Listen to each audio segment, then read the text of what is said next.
أعوذ بالله السميع العليم من الشيطان اللعين الرجيم بسم الله الرحمن الرحيم الحمد لله الذي هدانا لهذا وما كنا لنهتدي لولا أن هدانا الله لقد جاءت رسل ربنا بالحق والصلاة والسلام على النبي الأمي القرشي الهاشمي بالقاسم محمد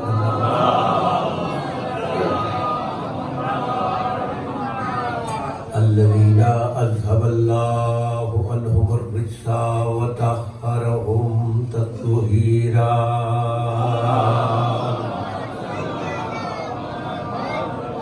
وعلى أهل بيته الطيبين الطاهرين المعصومين المظلومين أما بعد فقد قال الله سبحانه وتعالى في القرآن الحكيم وهو أصدق الصادقين وقوله الحق بسم الله الرحمن الرحيم قل لا أسألكم عليه أجرا إلا المودة في القربى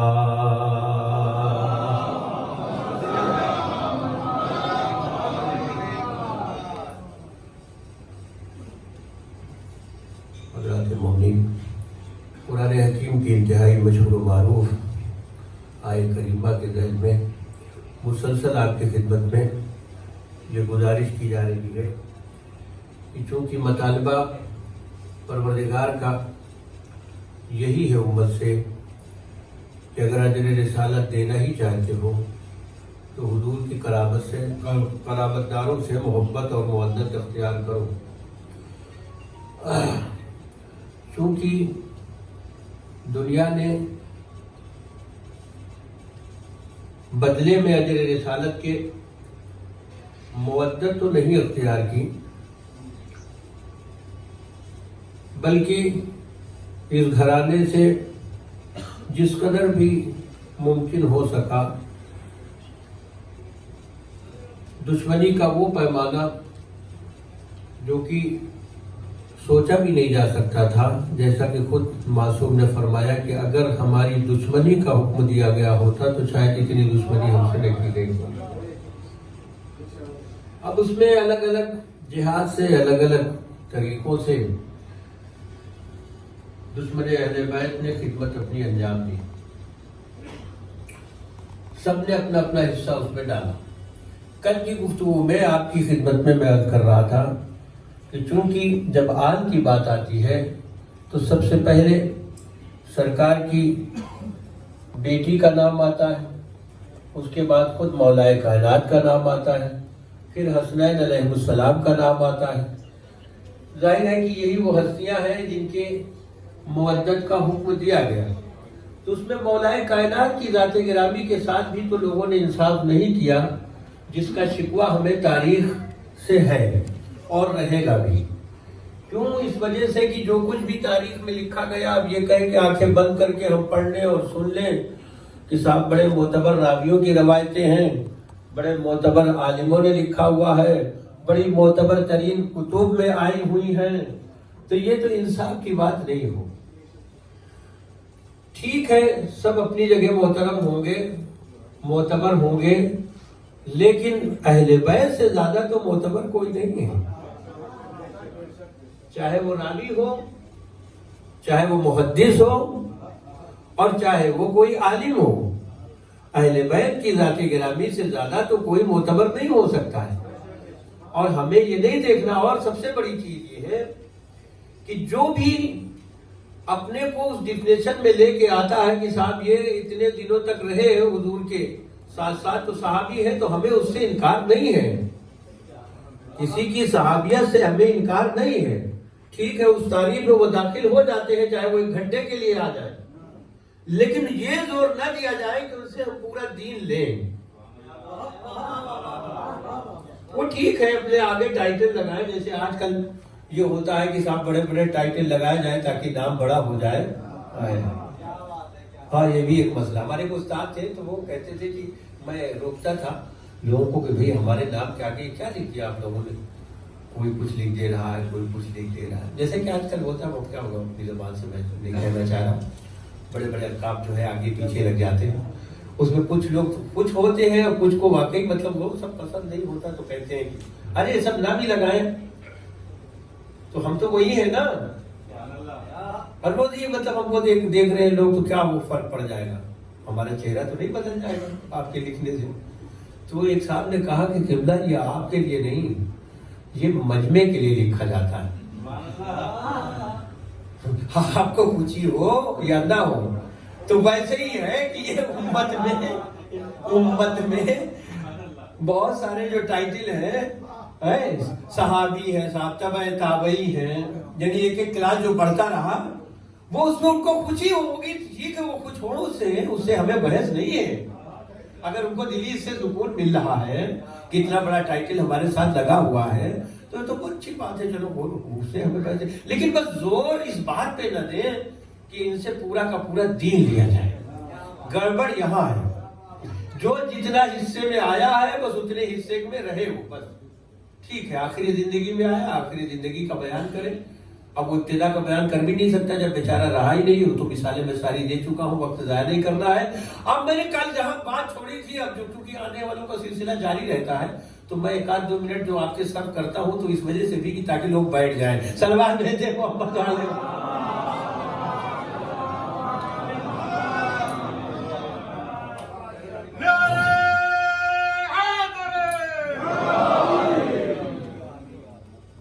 مختصر ٹائم کی مجلس کو مینیج کرنا بھی وہ بھی ایک فن چاہیے اس کے لیے بھی. اکثر یہ ہوتا ہے کہ کچھ لوگ کہتے چپا کرتے ہیں وہ فلاں صاحب جو ہے وہ تو چھوڑنے کا نام ہی نہیں لیتے، ممبر کو مل جاتا ہے. اصل مسئلہ ان کے ساتھ بیچاروں کے یہ ہو جاتا ہے کہ وہ الف سے یہ تک کا جو معاملہ ہے کہ جتنا لے کے آئے ہوتے وہ چاہتے سب سنا دیں. اب اتنے دائرے میں تو بس وہ اس کو سوچنا پڑے گا کہ بھئی ٹائمنگ جو ہے وہ فکس ہے، اور فکس ٹائمنگ میں 1 منٹ کی قیمت ہوتی ہے. کل میں آپ کی خدمت میں ایک بات کہہ رہا تھا کہ اگر کوئی مولائے کائنات کو حلال مشکلات مان رہا نہیں مان رہا، اس سے بحث نہیں ہے. اچھا یہ بھی ایک دشمن کی سازش تھی کہ اصل مسئلے کو ڈائیورٹ کر دیا جائے اور دوسرے مسائل میں الجھا کے ان کے ذہنوں کو ادھر جو ہے الجھا دیا جائے. جیسے ایک بحث یہ چلی صاحب کہ آپ لوگ ان کو مدد کے لیے پکارتے ہیں تو اللہ کے ہوتے ہوئے مدد کے لیے ان کو پکارنا صحیح ہے؟ آپ نے حلال مشکلات سمجھتے ہیں یہ صحیح ہے؟ آپ نے حاجت روا سمجھتے ہیں یہ صحیح ہے؟ اب ہم سب جواب دیتے رہے، ایک زمانہ گزر گیا اور جواب اب تک دیتے رہے، اب بھی وہی جواب دے رہے ہیں. حالانکہ اب تھوڑا ٹرینڈ بدلنا چاہیے. اب یہ ہونا چاہیے جب اس طریقے کے سوال آئے کہ بھئی آپ کیوں حلال مشکلات کیوں مانتے ہیں، آپ کیوں نہیں مانتے، آپ حاجت روا کیوں مانتے ہیں، آپ کیوں نہیں مانتے. بھی کب تک ہم جواب دیتے رہیں، آپ کیوں نہیں مانتے. بھائی اتنے دنوں سے تو ہم ہی جواب دیتے رہے، بھائی یہ ون وے ٹریفک کب تک چلتا رہے گا. اکیلے ہم ہی جواب دیں، کچھ آپ بھی تو جواب دیجیے کہ آپ کیوں نہیں مانتے. تو آپ تھوڑا سا سوال کروں جو اس طریقے سے چینج ہونا چاہیے. تو اب جب یہ بات طے ہو چکی ہے کہ کم از کم چلے ٹھیک ہے اس پہ بحث نہیں کریں گے کہ آپ مان رہے ہیں امام مانتے ہیں کہ نہیں مانتے، معصوم مانتے ہیں کہ نہیں مانتے، حاجت روا مانتے ہیں کہ نہیں مانتے، مشکل کچھا مانتے ہیں کہ نہیں مانتے. جو 5 چیزیں کل میں نے آپ کے سامنے رکھی تھی وہ تو مانتے ہیں آپ. کم سے کم اتنا تو تسلیم کرتے ہیں نا، ذات اقدس کے ساتھ اتنا تو انصاف کریں گے نا. علی مسلمان ہے یا نہیں ہے؟ ارے صاحب کیا بات کر رہے ہیں آپ، مسلمان کیوں نہیں ہے؟ علی صحابی ہے یا نہیں ہے؟ رسول کے چچا بھائی ہے یا نہیں ہے؟ اس سے انکار ہے آپ کو؟ نہیں اس سے کون سا مسلمان انکار کرے گا؟ رسول کے داماد ہیں کہ نہیں ہیں؟ نہیں یہ بھی کسی بھی فرقے کے کسی آدمی کو کوئی اعتراض نہیں اس پہ. اچھا علی خلیفہ ہے کہ نہیں ہے؟ سبھی مانتے ہیں کہ خلیفہ ہے، اس میں بھی کوئی جھگڑا نہیں ہے. بھیا جھگڑا نہیں تھا تو یہ جو 70 سال تک ہوا تو یہ کیوں ہوتا رہا؟ یہ کم از کم جو میں نے کہا نا کہ اتنے میں اگر آپ متفق ہیں کم از کم 5 چیزیں ایسی جس پہ سب متفق ہیں تو یہ جو 70 سال ہوا یہ کیوں ہوتا رہا؟ اچھا جو ہوتا رہا تو یہ بند کیسے ہوا وہ میں آج یہاں سے سناؤں آپ کو. ایک سلوات بھیجے محمد علیہ. یہاں تک تو کل سنا چکا میں آپ کو متوجہ کر چکا میں. اب یہاں سے آج سے سنیے کہ صاحب یہ 70 سال تک جو ہوتا رہا تو یہ بند کیسے ہوا, کیسے رکا یہ سلسلہ. دیکھیے یہ جو سلسلہ تھا سلطنت بنی امیہ اور سلطنت بنی عباس, یہ دور بنی امیہ اور دور بنی عباس کی حکومتوں میں جو بادشاہ گزرے ہیں وہ اپنے کو بادشاہ ہی نہیں سمجھتے تھے بلکہ خلیفہ بھی کہتے تھے اپنے کو. انہی میں سے ایک خلیفہ جو گزرا بنی امیہ کے دور اقتدار کا وہ عمر ابن عبد العزیز نام کا. وہ اس کا جب دور آیا, غور سے سنیے یہاں سے میرا نوجوان, اس کا جب دور آیا تو ایک دن بھرے دربار میں ایک یہودی آیا, اور وہ یہودی آنے کے بعد اس دربار میں اس کے کہتا کیا ہے کہ صاحب بادشاہ وقت کہاں ہے. لوگوں نے کہا وہ سامنے چلے جاؤ دربار میں. وہ چلا گیا, اندر چلا گیا. اندر پہنچا تو اس نے کہا کہ بھئی جان کی معافی, میں ایک سوال لے کے آیا ہوں. سوال کیا, میری ارزاش ہے اسے قبول کیا جائے. اب سارے دربار والے دیکھ رہے ہیں بھی کون سا آدمی یہ نیا آیا ہوا ہے, ایک دم سے بادشاہ سے ڈائریکٹ سوال. اچھا اس نے کہا, وہ جو بادشاہ تھا جس کا نام ابھی میں نے لیا, حالانکہ وہ ذرا کہنے کے لیے وہ دور اقتدار میں سب بھی ویسے ہی تھے, لیکن اب وہ نام بھی ذرا سا اچھا نہیں لگ رہا کہ بار بار دہرایا جائے. صلوات بھیجے محمد والے محمد.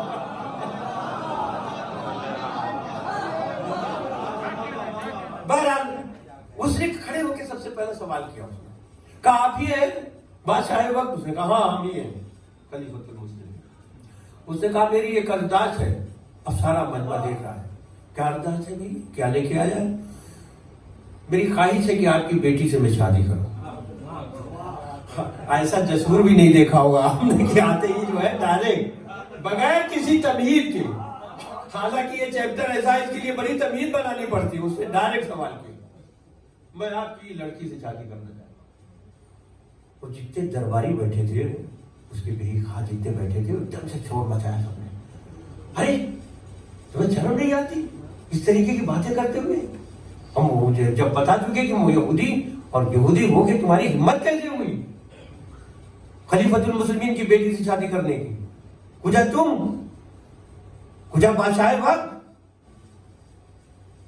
وہ یہودی کی بیٹی, یہودی کو کیسے دیں گے اپنی بیٹی؟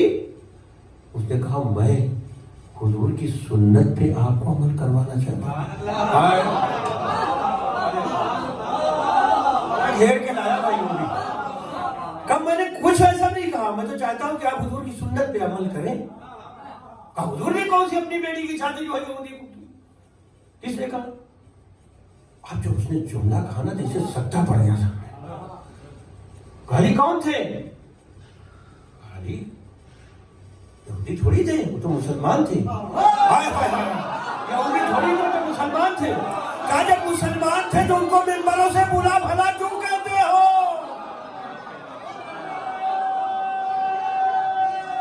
یہ ہے مسئلہ واقعہ کی جہاں بند ہوا ہے.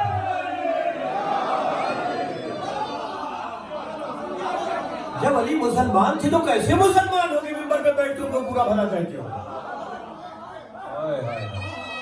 کہاں لے کے آیا وہ کیا؟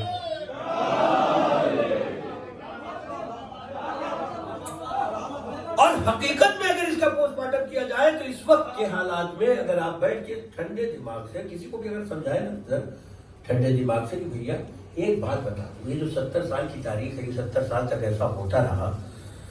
بنیاد ویسے تو مطلب فرقوں کے اعتبار سے میں نے اس دن بھی کہا تھا آپ سے کہ 72 73 جو بھی آپ مان رہے ہو مانیں, لیکن بنیادی طور سے 3 گروہ ہیں جس میں بڑی امت مسلمہ, جو اس کے روٹس ہیں نا بالکل بنیادی, اس میں 3 ہی گروہ ہیں جن سے سب شاخیں نکلی, باقی سب شاخیں. سب سے پہلا گروہ ہے امامیہ, جس نے مولائے کائنات کو پہلا امام بلا فضل خلیفہ مانا. ٹھیک. دوسرا گروہ برادران اہل سنت کا ہے, جنہوں نے مولا کو چوتھا خلیفہ مانا کچھ کسی کو انکار نہیں. تیسرا گروہ صوفیاء کرام کا ہے, جنہوں نے مولا کو ولی مانا, پیروں کے پیر, مولا امیر المومنین, یعنی ان کے طریقت میں, سلسلہ طریقت میں اگر مولا کو نکال دیا جائے تو سب مائنس ہو جاتا, کچھ بھی نہیں بچتا. تو بنیادی طور سے یہی تین گروہ ہیں. یا تو فرقہ امامیہ سے ہوگا جس نے ان کو پہلا امام مانا,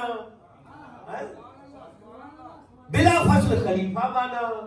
اہل سنت برادران میں سے ہوگا چوتھا خلیفہ مانا. اگر صوفیاء کرام کو مانتے ہیں تو ان کے یہاں بھی پیر طریقت ہے, ولیوں کے ولی ہیں. اگر وہ نہ ہو تو کوئی ولی ہی نہیں ہے. اس کا مطلب یہ ہے کہ ذات گرامی مولا کائنات ان تینوں گروہوں میں مشترک ہے, کسی میں مائنس نہیں ہے. اگر فرقہ امامیہ ان کو نکالتا ہے تو شیعہ نہیں رہتا. اہل سنت ان کو سلسلہ خلافت سے نکالتا ہے تو سنی نہیں رہتا. صوفیاء کرام کا گروہ جو ہے وہ ان کو مائنس کرتا ہے تو ان کی طریقت نہیں بچتی.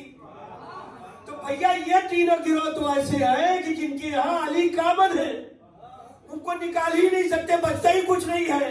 تو وہ چوتھا گروہ کون سا تھا جو داڑھیاں بڑھا کے ممبر پہ برا بھلا کہتا تھا؟ وہ کون سا گروہ؟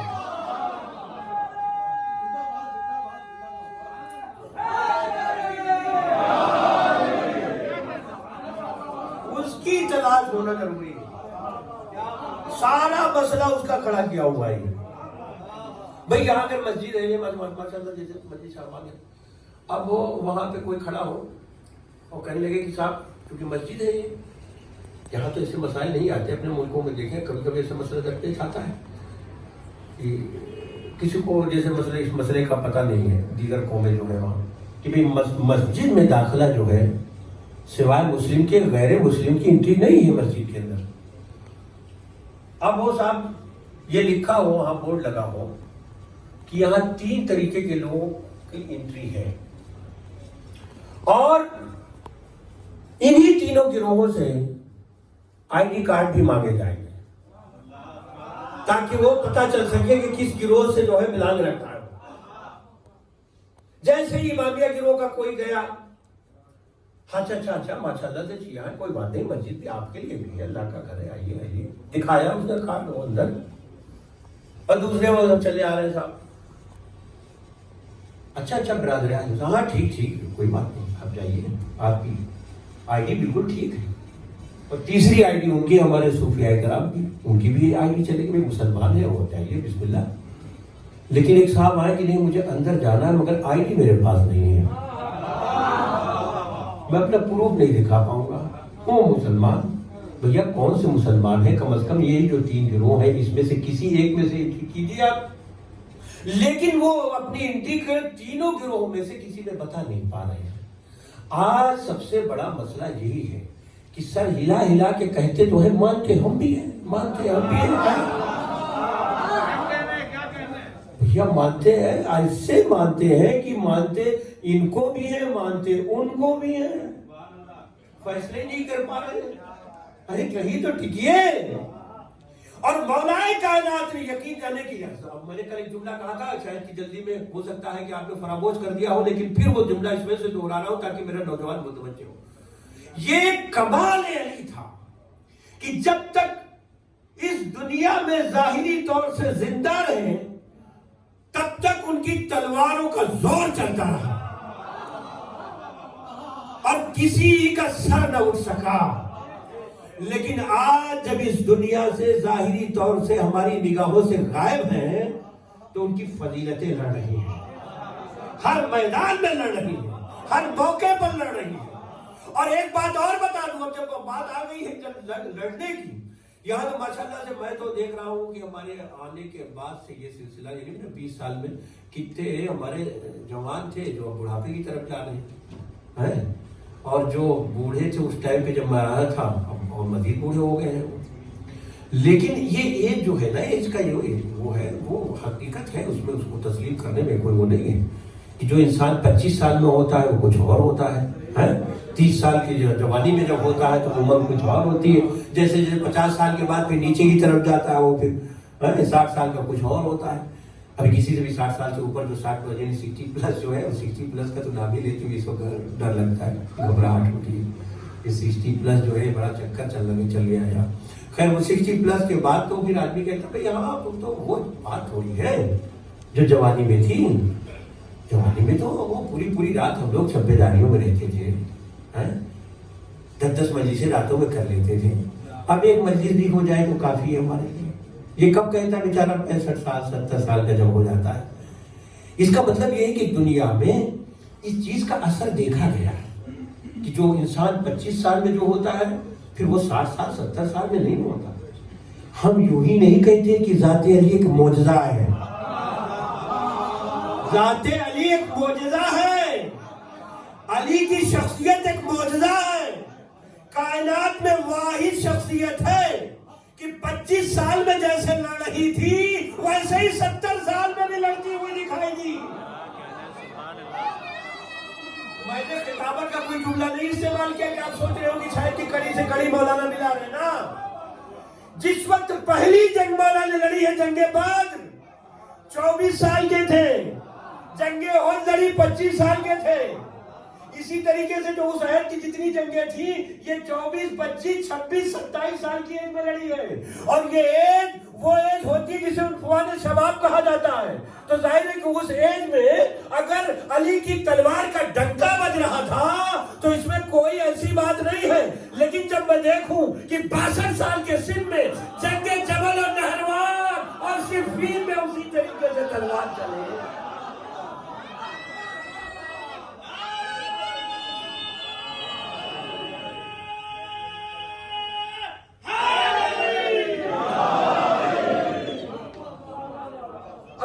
سنانے کا تو موقع نہیں, خالی ایک جھلک دکھلاؤں گا تاکہ یہ بات جو ہے وہ سند کے ساتھ ہو کہ جب 24 سال اور 25 سال 26 سال آپ کہہ رہے ہیں اور اس کے بعد 62 سال اور 63 سال کی جنگیں وہ وقت تو ظاہر تو ہو جانا چاہیے تھا. لیکن آپ کو معلوم ہے جس وقت مولا آئے ہیں جنگ جمل میں اب 60+ ہے مولا. اب وہ 24 سال کے نہیں ہیں 25 سال کے نہیں ہیں. لیکن جس وقت اب ظاہر ایک بڑی خوبصورت جنگیں ہیں یہ جو مولا نے اس عہد میں لڑی ہیں. وہ مطلب کبھی ٹائم ملا تو انشاءاللہ سناؤں گا, میں تفصیل سے سناؤں گا. اب جو 25 سال 26 سال کے وہ فوجی زبان میں آپ کو سمجھاؤں کہ جسے کہتے ہیں رنگ روٹ نئے بالکل, انہوں نے مولا کو کبھی لڑتے ہوئے تو دیکھا نہیں تھا. سب کی حسرت تھی. تلوار کے چرچے تو سنے تھے لیکن کبھی آنکھوں سے دیکھا نہیں تھا. اس میں سارے نوجوان تھے جتنی بڑی حاشیے کے نوجوان تھے سب کے سب کہ مولا کیسے لڑتے کیسے تھے جنگوں میں, اور سب گھیرے رہتے تھے. جنگ جمل میں بالکل گھیرے, اور جنگ صفین دونوں جنگوں کے اندر مولا کو گھیرے میں لیے رہتے تھے سارے نوجوان کہ مولا کی جنگ دیکھنا ہے کہ مولا لڑتے کیسے تھے. اب بہرحال اب وہ پوری جنگ کا تو نقشہ تو میں نے آپ کو اس وقت نہ سنا سکتا ہوں, نہ ٹائم ہے اتنا. لیکن ایک خالی ایک مارکا کہ واقعی علی کی تلوار کا ڈنکا کیسے بجتا تھا. ایک موقع ایسا بھی آیا جنگ صفین میں, کوئی نقاب پہنے ہوئے آ گیا. ہائے ہائے ہائے ہائے, کوئی نقاب پہنے ہوئے آ گیا اور تلوار کا رنگ کچھ ایسا ہے کہ جیسے لگتا ہے کہ علی لڑ رہے ہیں. لیکن یہ نوجوان نہیں طے کر پا رہے, دشمنوں میں بھی جو نوجوان تھے وہ نہیں طے کر پا رہے. خیمے میں بیٹھا ہوا وہ بزدل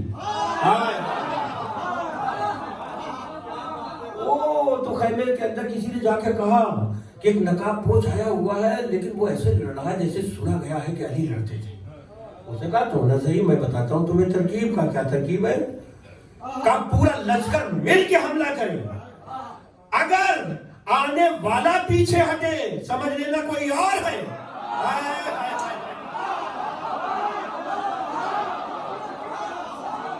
کیونکہ علی کا روب و دبدبہ تو اتنا ہے کہ میں نے انہیں جنگوں میں دیکھا ہے, کبھی قدم پیچھے نہیں ہٹائے انہوں نے.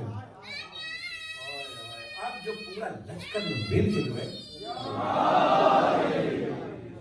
پورا گھیرے میں لیا, تو چونکہ اب یہ وہ مارکا تھا کہ جس میں اس تلوار کی بھی شان دکھنی تھی جس کو تیار کر رہے تھے.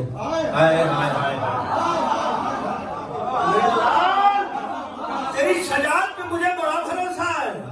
میں نے راتوں کی دعا میں تجھے مانگا ہے اور یہ کہہ کے مانگا ایک بہادر بیٹا اللہ دینا.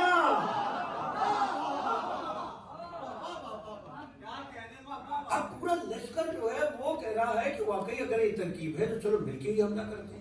کہتے ہیں پورا لشکر ایک مرتبہ مل کے سمٹ کے جسے کہا جائے حالہ بنا کے ایک مرتبہ چلا. ادھر چلا لشکر, ادھر سے وہ شیر جری اور وہ تیز قدموں سے بڑھا.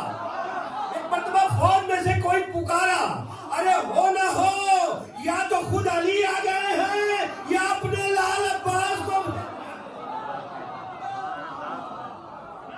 صلوات بھیجے محمد والے محمد.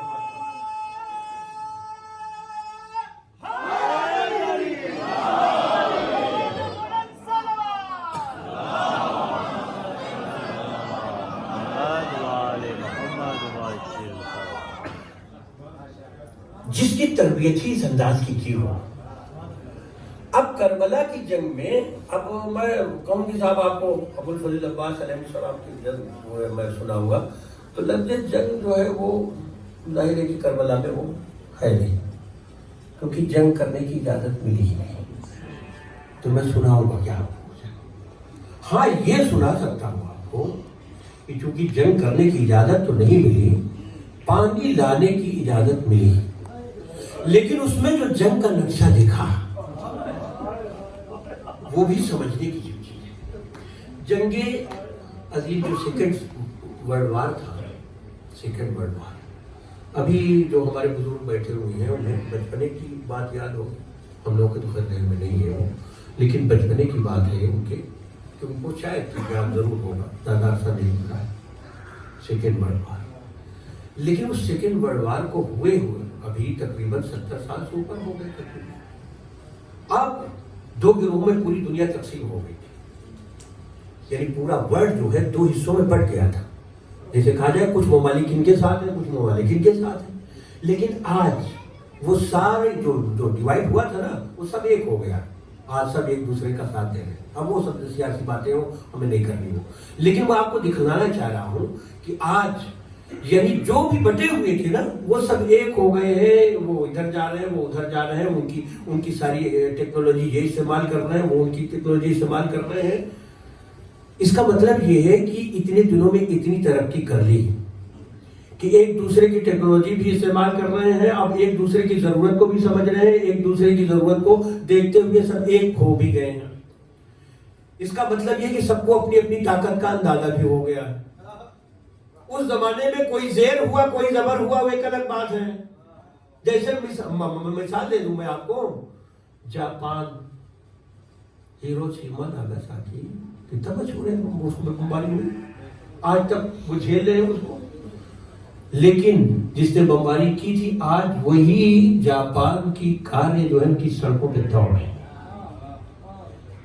یعنی کل جو پسپا ہوئے تھے آج وہ اٹھ گئے ہیں. میں کہتا ہوں کہ یہ صرف اور صرف واحد کربلا کی جنگ کو یہ امتیاز حاصل ہے. یعنی جو کل پسپا ہوئے تھے آج اٹھ کے کھڑے ہو گئے صرف 70 سالوں میں یا 75 سالوں میں. یعنی کل بالکل پسپا ہو چکے تھے, آج انہی کے مقابلے میں پھر سے کھڑے ہو گئے. لیکن یہ واحد کربلا کی جنگ ہے کہ جو کل اس کمانڈر کے ہاتھوں پسپا ہوئے تھے آج تک خارے ذلت میں اسی طرح پڑے ہوئے ہیں. 1400 سال کا عرصہ گزر گیا ہے. حالانکہ یہ جنگ ایسی ہے کہ صرف پن پوائنٹ پہ, اگر آپ پورے دنیا کے نقشے میں دیکھیں تو پن پوائنٹ پہ ہے جنگ. ویسے تو ورلڈ وار میں دنیا ہی 2 حصوں میں تقسیم ہوئی تھی. کربلا پورے ورلڈ کے نقشے میں کتنے ایریے میں ہے بھئی, کتنے ایریے میں ہے کربلا. لیکن اتنے سے مختصر سے عرصے کی جنگ کو 1400 سال کے بعد بھی دنیا یاد رکھے ہوئے. جو کل مرد آباد تھا آج بھی مرد آباد ہے. اٹھنے کی آج بھی تاؤ نہیں ہے.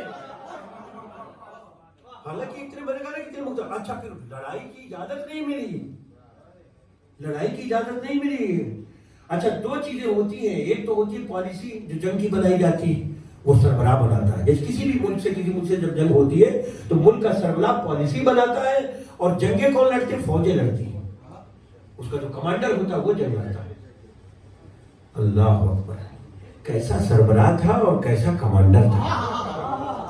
اس وقت دنیا کے گوشے گوشے میں جہاں جہاں تک بات ہو، کیونکہ یہ سوشل میڈیا کا دور ہے. آپ کو اس وقت پوری دنیا کی عزاداری دکھائی دے رہی ہوگی. پوری دنیا میں جہاں جہاں عزائے حسین ہو رہی ہے سب آپ کو سوشل میڈیا پہ نظر آ رہے ہیں. جو لوگ سوشل میڈیا پہ وہ دیکھ رہے ہوں گے پوری دنیا میں جہاں جہاں سدائے حسین بلند ہے.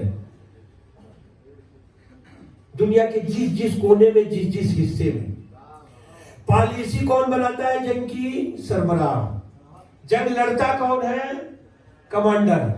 اللہ نے کچھ ایسا اہتمام کیا کہ جہاں پالیسی بنانے والے سربراہ کا نام بلند ہے یا حسین کی صدا ہے، وہی کمانڈر کا علم بھی ہے. سبحان اللہ، سبحان اللہ، کیا کہنا ہے، سبحان اللہ. جہاں یا حسین کی صدا بلند ہو رہی ہے، کون سا عزادار ہوگا جس کے گھر میں علم نہیں ہے، سبحان اللہ. پرچم نہیں ہے؟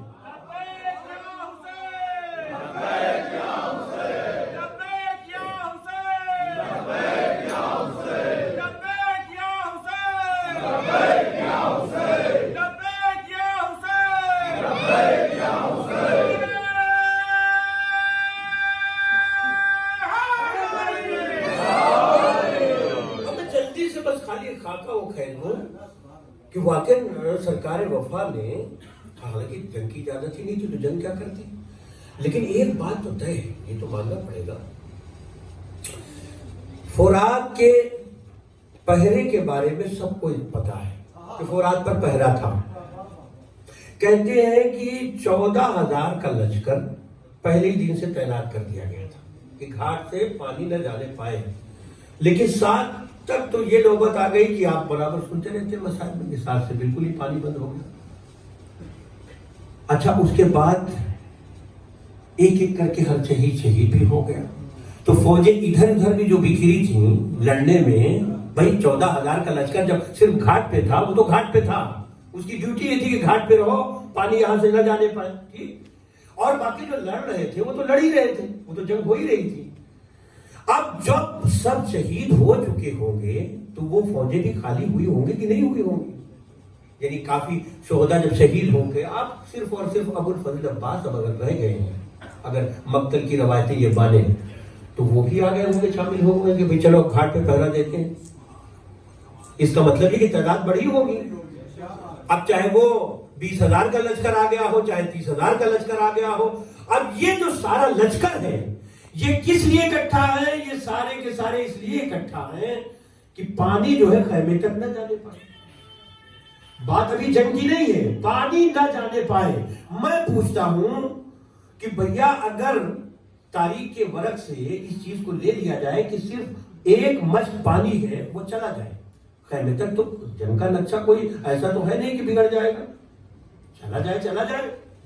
لیکن انہوں نے بھی اس کو ایشو بنایا ہوا ہے کہ پانی کا ایک قطرہ بھی اب جانے نہیں دیں گے. تو اب بات یہ نہیں ہے کہ ابو الفضل عباس، توجہ چاہ رہا ہوں، ابو الفضل عباس گئے اور ایک مشت پانی لے کے آئے. اب بات یہ ہے کہ پوری فوج کا زور یہ ہے کہ عباس دریا تک جانے نہ پائے، اور عباس کا زور یہ ہے کہ میں دریا پہ قبضہ بھی کروں گا. یہ بات جنگی نہیں ہے، بات صرف اور صرف یہ کہ پوری فوج زور لگا رہی ہے کہ کسی طریقے سے پانی جانے نہ پائے. تو بھئی جانے کے لیے تو پہلے تو دریا پہ آنا ہے نا. اچھا، دریا کا مسئلہ یہ ہے، اور اس کو مرحوم خطیب اکبر اللہ ان کو بری کے رحمت کرے، ان کے درجات کو بلند کرے، اس چیز کو جو ہے وہ بڑی وضاحت کے ساتھ کہتے تھے. اور واقعی وہ ان کا تجربہ جو تھا وہ بالکل صحیح ہے. یہاں جتنے لوگ بیٹھے ہوئے ہیں یہ جو دریا کے قریب رہنے والے لوگ ہیں، یعنی جہاں ندیاں بہتی ہیں، ان کو اچھی طریقے سے معلوم ہے ہمیشہ دریا جو ہے نشیب میں بہتا ہے، اونچائی پہ نہیں ہوتا دریا. کبھی جہاں جائیں، جہاں آپ کی دریا جہاں بھی ہو جو قریب میں دیکھیں، اترنا پڑتا ہے نیچے. اچھا، دریا تک، اس ساحل تک پہنچنے کے لیے کہنے یا پانی تک پہنچنے کے لیے کوئی سطح آپ تک جہاں تک پہنچنا ہے اس کو کوئی ضروری نہیں کہ بالکل ہموار زمین ہو. ہمیشہ جو ہے جو زمین جو ہے وہ ایسی ہوتی ہے کہ اونچی نیچی، ایسا نہیں ہوتا کہ دریا کے بالکل وہاں پچ روڈ بنا ہوا ہے ایک دم سے آپ نیچے چلے گئے، نا. وہ ایسے ہی ہوتا ہے کہ مطلب اونچی نیچی زمین ہوتی. اچھا، آپ سوچئے ذرا، تصور کیجئے، بس اسی چیز کو میں آپ کو دکھا کے بس میں مسائل کی جانب آ رہا ہوں. ایک طرف سارے لشکر کا زور ہے کہ ابو الفضل عباس دریا میں اترنے نہ پائے، اور غازی کا زور یہ ہے کہ مجھے مشق لے کے جانا ہے، بھرنا ہے، واپس خیمے میں پلٹنا ہے. اب میں نے بتایا نا کہ اگر کم سے کم تعداد بھی تصور میں آتی ہے، اب روایت کی قطعیت اس وجہ سے میں بیان نہیں کر سکتا ہوں کہ بالکل ایگزیکٹ مطلب وہ ہے وہ فگر نہیں بیان کر سکتا میں، لیکن تصور میں یہ آ رہا ہے کہ جب 14,000 کا لشکر پرماننٹ تھا ہی تو بڑھا جب لشکر تو ظاہر 20 بھی ہو سکتا ہے، 25 بھی ہو سکتا ہے. یہ پورا لشکر جمع ہے اور مولا کو دریا میں اترنا ہے. سب سے پہلے تو یہ جو لشکر کا پورا جو حصہ جو جمع تھا اس کو ہٹانا. جائیں گے دریا کے اندر کہ جو یہ مان کے بیٹھے کہ ہمیں دریا کے اندر انہیں اترنے نہیں دینا، تو پہلے تو جانا ہے اندر نا. اور جیسا میں نے بتایا کہ نشیبی علاقہ ہوتا ہے، اترنا ہے. اچھا اترنے کے بعد بھی کبھی آپ دیکھیں، اب یہ تو آپ کے تجربے کی میں باتیں کر رہا ہوں، کوئی کتابی بات نہیں ہے. کبھی آپ دریا میں کسی گھوڑے والے کو اترتے ہوئے دیکھیں اور اس کو اگر کوئی مجھ کوئی ڈول بھرنی ہے تو یا تو دریا میں گھوڑے کو اس سطح تک اتارے کہ ہاتھ سے ڈول بھر لیں، بالکل دریا میں، یعنی وہ پیروں کے ذریعے اتنا اتر جائے، اتنا نیچے چلے، بیٹھے بیٹھے جو بھر لیں. یا تو ایسا ہو کہ بھائی اگر صرف اور صرف کنارے سے ہی بھرنا ہے، اس کی صرف اور صرف سمیں جو ہے وہ دریا کے اندر ہو تو خود اترے. اچھا اس عرصے میں اترنے کے بعد جبکہ روایتیں یہ کہتی ہیں کہ مشق اتنی سوکھی ہے کہ کچھ ٹائم لگے گا مجھ کو بھرنے کے لیے. یا تو یہ مانیے کہ مولا گھوڑے پہ بیٹھے بیٹھے دریا کے اندر اترے اور اپنے ہاتھوں سے اس طریقے سے بھرا. یا تو یہ مانیے کہ گھوڑے سے اتر کے بالکل کنارے جا کے کچھ دیر تک مشق تو بھرتے رہے. اب اس میں کتنا ٹائم صرف ہوا ہوگا وہ آپ بتا دیجئے طے کر کے. اب یہ جو لشکر کھڑا تھا 30,000 کا، یہ کہاں تھا؟ کیوں؟ اس وجہ سے کہ جانے والا تو اتر گیا، اب اترنے کے بعد اسے اوپر آنا ہے. تو یہ لشکر کہاں تھا اس وقت جس کا کام یہ تھا کہ کسی طرح سے انہیں اترنے نہیں دینا. اچھا اتر بھی گئے تھے تو اب انہیں اوپر آنے نہیں دینا ہے. تو یہ لشکر کہاں تھا؟ جو بھی وقت مانے، کم سے کم وقت مانیں گے آپ تو 5 منٹ تو مانیں گے. اگر 5 منٹ بھی لگا مشق کو بھرنے میں تو اس کے بعد اوپر آنا ہے. اوپر آنے کے بعد پھر گھوڑے کو مہمیز کرنا ہے. اب اس عرصے میں فوج کہاں تھی؟ اس کا مطلب یہ ہے کہ روب غازی سے فوج اتنی دور جا چکی تھی، فوج اتنی دور جا چکی تھی کہ ابھی کوئی قریب نہیں آ رہا تھا.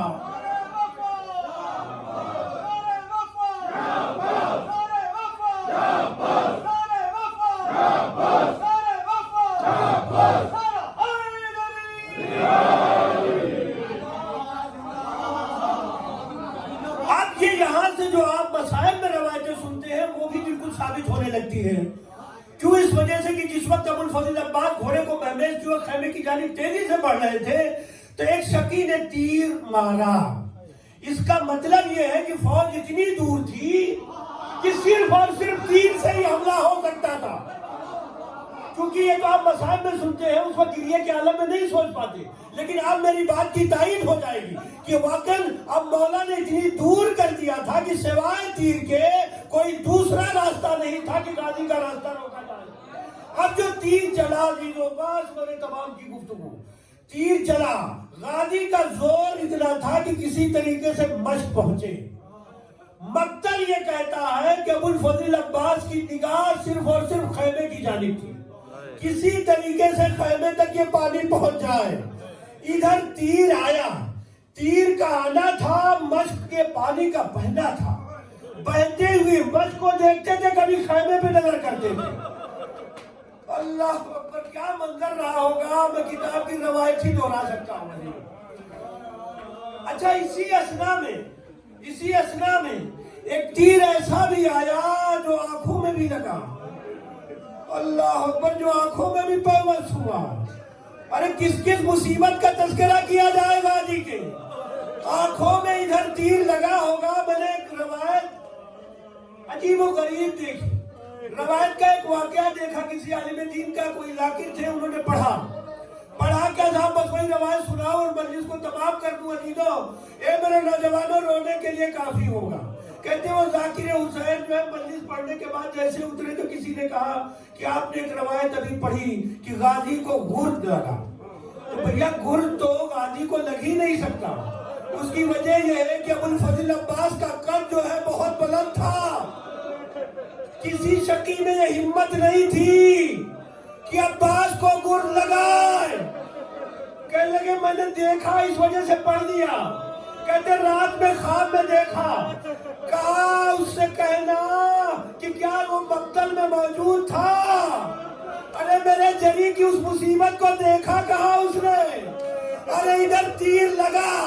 عباس نے چاہا کہ گھٹنوں سے وہ تیر نکالے کیونکہ ہاتھ قطع ہو چکے تھے. ارے جیسے ہی جھکے ارے اس ظالم کو موقع ملا.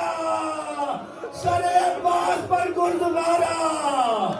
ابو الفضل عباس زمین پہ آئے. ارے زہرا پکاریے میرے لال.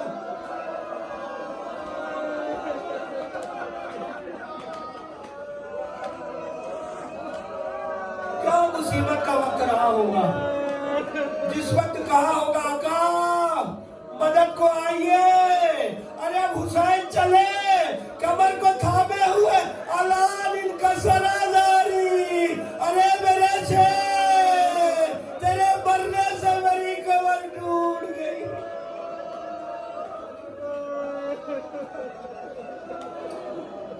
پہنچے عالم منظر دیکھا. قریب گئے. ایک مرتبہ سر اٹھا کے رکھنا چاہتے ہیں. زانو پہ رکھا ہوا سر ہے لیکن ابو الفضل عباس پھر ہٹا لیتے. ایک مرتبہ مولا جھکے. اے میرے غازی میرے زانو پہ سر کیوں نہیں رکھتے. آواز دی آقا اس وقت تو آپ کا زانو ہے اور میرا سر ہے. ارے کل آپ جب گھوڑے سے گریں گے. ارے غلام نہیں چاہتا.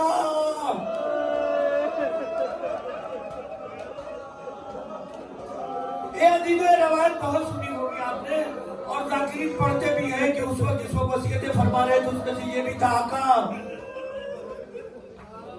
میرے لاشیں کو خیمے میں نہ لے جائیے گا. میں سکینہ سے بہت شرمندہ ہوں. یقیناً ہے روایت ہے یہ لیکن یہ تو اپنی جگہ پہ ہے. لیکن میں سوچتا ہوں کہ ابو الفضل عباس نے شاید اس وجہ سے بھی کہا ہوگا کہ صبح سے لے کر اب تک میرا مظلوم آقا لاشوں پر لاشیں اٹھا چکا ہے. اب اس غلام کے لاشیں کو اٹھانے کی ضرورت نہ دوں. مولا لاشیں کو چھوڑ کے تو آ گئے. روایت ہے نا کہ خیمے میں عالم آ گیا. بیویوں نے ماتم شروع کر دیا. جناب زینب نے پوچھا اے بھیا لاشا کیوں نہیں لائے. کہا زینب غازی نے منع کیا تھا لاشا لے جانے کو. اب سناؤ روایت جو جا چکے ہیں زیارت کو اپنے ذہن میں غازی کے روضے کا منظر لے کے آئے. اللہ آپ سب کو زیارت نصیب کرائے. اگر تعویذ قبر کبھی دیکھنے کا موقع مل جائے نا دیکھ کے لوگوں کی چیخیں نکل جاتی ہیں. لوگ بے اختیار روتے ہیں. کہاں غازی کا اتنا کر کہاں تعویذ قبر اتنی چھوٹی. جب کسی نے علامہ بحر العلوم سے پوچھا آقا یہ کیا بات ہے کہ اتنی چھوٹی سی کام. کہا جس وقت حسین مظلوم لاشیں کو چھوڑ کے گئے ارے دشمن اکٹھا ہوئے. کسی نے تلواریں ماری کسی نے نیزہ مارا.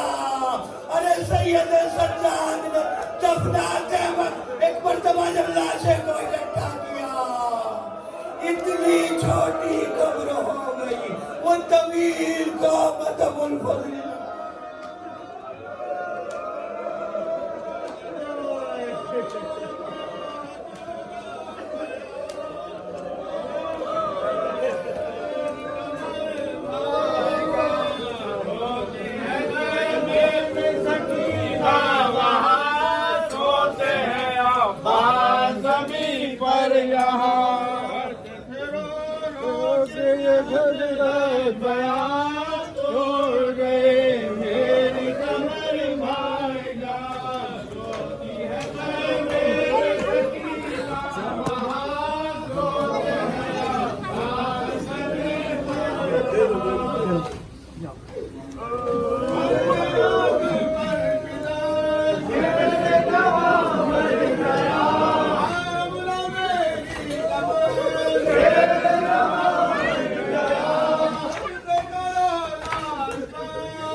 جلال